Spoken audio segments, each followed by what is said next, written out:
우리 지구처럼 두 개, 세 개를 가지고 있는 것도 있어요. 그래서 이제 누가 지구하고 똑같은 행성을 찾느냐, 이 경쟁대회가 이미 시작됐습니다. 그 발견하는 사람은 아마 반드시 몇십 년 뒤에 노벨상을 받게 될 겁니다. 천문학적은 그 큰 발견을 한 사람이 노벨상을 받거든요. 당장은 안 받더라도 우연히 발견한 사람도 상을 다 받았거든요. 예, 그래서 이러한 그 우주를 이제 깨닫게 된 겁니다. 그런데 뉴턴이 이제 자기가 중력 이론을 발견해가지고 모든 물체는 잡아당겨야 한다. 이걸 발견을 한 거예요. 근데 이게 우주가 안 만들어져요. 자, 이거 어려운 거 아닙니다. 한번 같이 고민해 볼까요?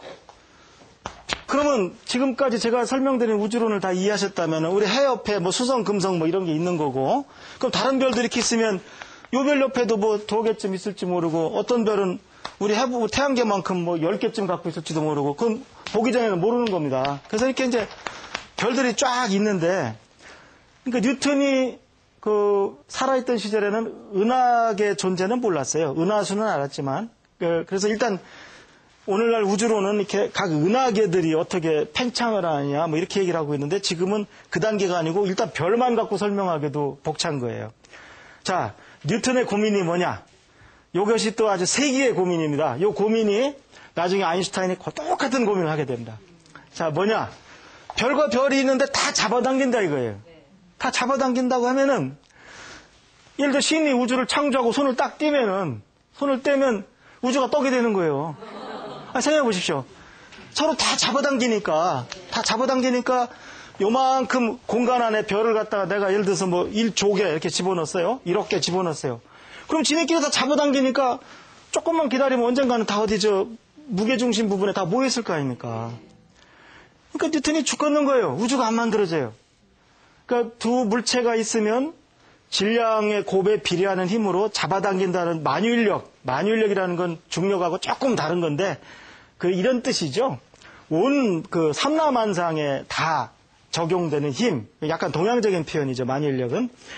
근데 그 만유인력을 발견했는데, 그럼 우주가 존재할 수가 없는 거예요. 왜냐하면 우주가 이렇게 별이 요만큼 모여 있다고 말만 하면은 우주가 떡이 되는 거예요. 그러니까 뉴턴이 아주 고민을 했어요. 그럼 자기 중력 이론이 틀린 거 아니에요? 우주를 설명 못하면? 그러니까 예를 들어 다른 학자들이 토론하면서 당신 중력 이론이 맞다면 이 우주가 어떻게 존재하느냐. 그래서 고민을 엄청 했어요.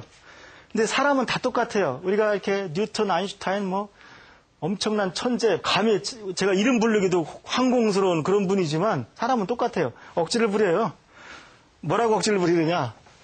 우주는 무한하다 그래요. 이게 묘수풀입니다. 그 뉴턴은 무한우주를 주장해요. 왜 무한해야 되느냐? 잘 생각해 보십시오. 별이 요 공간에 요만큼이 있다 그러면 이건 떡이 되지만 사방팔방으로 무한히 있다고 쳐봐요. 무한히 있으면 어떤 별 하나를 기준으로 했을 때 사방팔방으로 다 똑같은 힘으로 잡아당길 거 아니에요. 우주가 무한하니까. 예를 들면 한 여자를 가운데 놓고 두 남자가 잡아당기면 여자가 팔은 아프지만 안 움직일 거 아니에요. 예, 뭐 좋기도 하겠죠. 예. 그쪽 대답이 훨씬 더 우주론적인 것 같습니다. 감상적인 것 같습니다. 그런데 바로 그거죠. 우주가 무한해서 사방팔방으로 똑같은 힘으로 잡아당기게 되면 별은 그 자리 가만히 있으면 돼요. 안 움직이죠. 그러니까 떡이 되는 걸 피할 수가 있는 거죠. 쉽게 접근을 하시라고 떡이 된다고 표현하는데 좀 고상하게 표현하면 우주의 붕괴를 막을 수가 있는 겁니다. 예. 그래서 뉴턴이 무한우주론을 주장합니다. 근데 정답부터 말씀드리면 우주는 무한하지는 않습니다. 예, 근데 그거는 그 당시는 몰랐으니까. 그래서 뉴턴이 하여튼 무한우주를 주장하는 겁니다. 그러니까 그럼 상대방이 우주가 무한하다는 증거가 어디냐 이제 이렇게 논쟁할 거 아닙니까? 그럼 뉴턴의 답이 준비되어 있죠. 그럼 유한하다는 증거는 어디 있냐? 너 끝에 가봤냐? 예. 그래서 어쨌든 뉴턴이 그 고비를 남기게 되고 그 다음에 뉴턴은 중력 이론을 가지고 처음으로 이제 그 우주 그 모델을 만들었기 때문에 그 앞에 뭐 아리스토텔레스의 우주론 이런 거는 그냥 어떻게 보면 신화적이고 이렇게 이야기거리지만 그래도 뉴턴 우주론은 그래도 이렇게 수학으로 기술한 제법 그럴듯한 첫 그 과학 모델이 된 겁니다. 그래서 이제 뉴턴은 어쨌든 그 뒤로는 이제 우주론에 대해서 진전을 한 건 아니고 이제 그 무한우주가 아마 거의 마지막, 우주론 쪽에서는 마지막인 겁니다. 그 다음에 뉴턴이 또 다른 일들을 하기 시작했죠.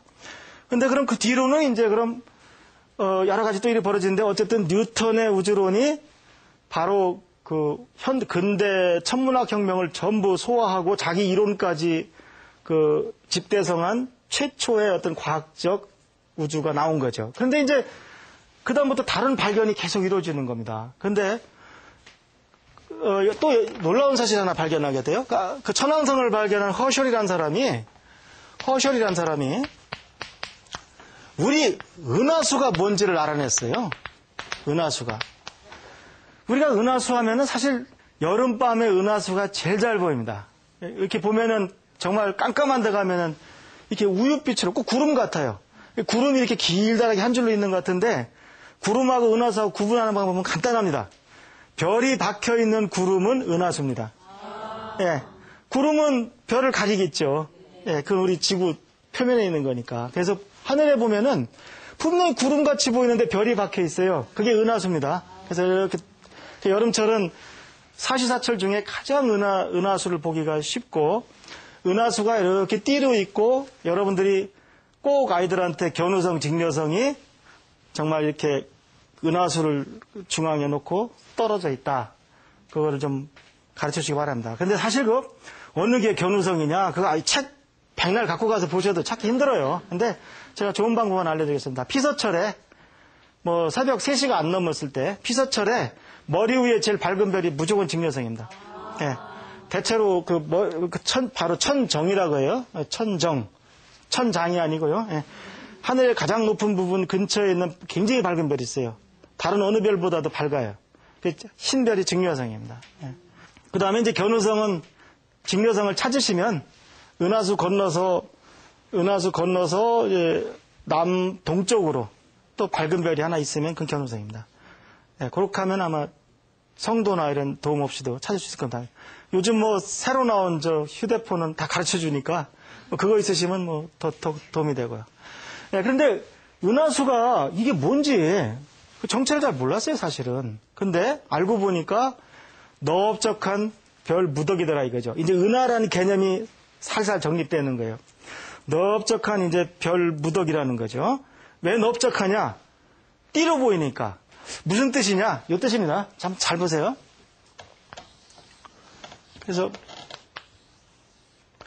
이런 것도 원반이 있어요. 넓적한 원반이 있는데 우리가 구멍을 뚫어요.